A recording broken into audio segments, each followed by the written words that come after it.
ಬುದ್ಧಿವಂತ ರಾಮಕೃಷ್ಣ ಪ್ರಶ್ನೋತ್ತರಗಳು. ಭಾಷಾ ಚಟುವಟಿಕೆ. ಮಾದರಿಯಂತೆ ಕೂಡಿಸಿ ರಚಿಸಿ ಬರೆಯಿರಿ. ಮಾದರಿ. ಎಮ್ಮೆ ಪ್ಲಸ್ಗಳು ಎಮ್ಮೆಗಳು. 1.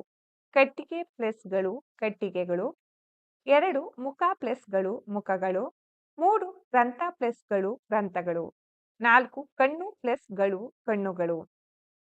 ಈ ಕೆಳಗಿನ ವಾಕ್ಯಗಳನ್ನು ಸರಿಪಡಿಸಿ ಬರೆಯಿರಿ. 1. ನಾವು ಶಾಲೆಗೆ ಹೋಗುತ್ತೇನೆ. ಸರಿಪಡಿಸಿರುವ ವಾಕ್ಯ ನಾನು ಶಾಲೆಗೆ ಹೋಗುತ್ತೇನೆ ಅಥವಾ ನಾವು ಶಾಲೆಗೆ ಹೋಗುತ್ತೇವೆ. 2. ಶೀಲಾ ಕತೆ ಬರೆಯುತ್ತಾನೆ. ಸರಿಪಡಿಸಿರುವ ವಾಕ್ಯ ಶೀಲಾ ಕತೆ ಬರೆಯುತ್ತಾಳೆ. 3. ಇಂದು ಮಳೆ ಬರುವ ಸಾಧ್ಯತೆ ಇವೆ. ಸರಿಪಡಿಸಿರುವ ವಾಕ್ಯ ಇಂದು ಮಳೆ ಬರುವ ಸಾಧ್ಯತೆ ಇದೆ. 4. ನಮ್ಮ ತರಗತಿಯಲ್ಲಿ ಹುಡುಗ ಇದ್ದಾರೆ.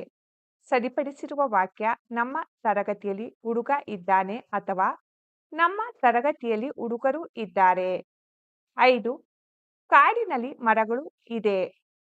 ಸರಿಪಡಿಸಿರುವ ವಾಕ್ಯ ಕಾಡಿನಲ್ಲಿ ಮರಗಳು ಇವೆ.